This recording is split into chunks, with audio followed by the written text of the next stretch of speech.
अगर आपके और अस्पताल के बीच सिर्फ एक पहाड़ खड़ा हो और उसी पहाड़ की वजह से आप अपने सबसे प्यारे इंसान को खो दे, तो आप क्या करेंगे? ज्यादातर लोग किस्मत को दोष देकर चुप हो जाते, लेकिन बिहार के एक गरीब मजदूर ने उस पहाड़ को ही खत्म करने की ठान ली। बिना मशीन, बिना पैसे, सिर्फ एक हथौड़ा और छेनी लेकर। लोग उसे पागल कहते थे, लेकिन 22 साल बाद उस आदमी ने वो कर दिखाया जो दुनिया के लिए नामुमकिन था। गरीब मजदूर की जिंदगी। साल 1960, बिहार का गया जिला। एक छोटा सा गांव था, गहलौर, जहां रहने वाला एक गरीब मजदूर था, दशरथ मांझी। दिन भर मजदूरी करना और मुश्किलों में जिंदगी गुजारना, यही उसकी रोजमर्रा की जिंदगी थी। लेकिन इन सब के बीच उसकी सबसे बड़ी ताकत थी उसकी पत्नी फगुनिया। गरीबी थी, मुश्किलें थी, लेकिन दोनों साथ थे, और शायद यही उनकी खुशी थी। एक दिन फगुनिया पहाड़ पार करके दशरथ के लिए खाना लेकर जा रही थी, लेकिन अचानक उसका पैर फिसला और वो बुरी तरह घायल हो गई।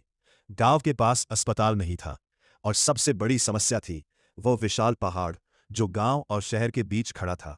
अस्पताल पहुंचने के लिए लोगों को 70 किलोमीटर घूमकर जाना पड़ता था। दशरथ अपनी पत्नी को समय पर अस्पताल नहीं पहुंचा पाया, और आखिरकार फगुनिया की मौत हो गई।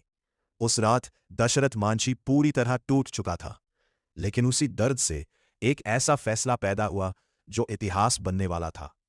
अगली सुबह दशरथ मांझी एक हथौड़ा और छेनी लेकर पहाड़ के सामने खड़ा था। उसने तय कर लिया था कि वो इस पहाड़ को काटकर रास्ता बनाएगा। लोग उसका मजाक उड़ाते थे, उसे पागल कहते थे। एक आदमी अकेला पहाड़ तोड़ेगा? लेकिन दशरथ नहीं रुका। दिन में मजदूरी और रात में पहाड़ काटना।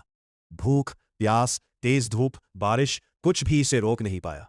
1 साल, 5 साल, 10 साल, पूरा गांव देख रहा था कि एक आदमी अपनी जिद के दम पर पहाड़ से लड़ रहा है। 22 साल बाद जिस चीज को लोग पागलपन समझते थे, वो चमत्कार बन चुकी थी। दशरथ मांझी ने अकेले पहाड़ काटकर 360 फीट लंबा रास्ता बना दिया।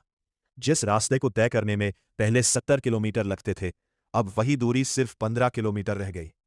एक गरीब मजदूर ने अपने प्यार और दर्द को ताकत बनाकर पूरे गांव की जिंदगी बदल दी। लोग कहते हैं एक इंसान अकेला कुछ नहीं बदल सकता, लेकिन दशरथ मांझी ने साबित कर दिया कि अगर इरादा मजबूत हो तो इंसान पहाड़ भी तोड़ सकता।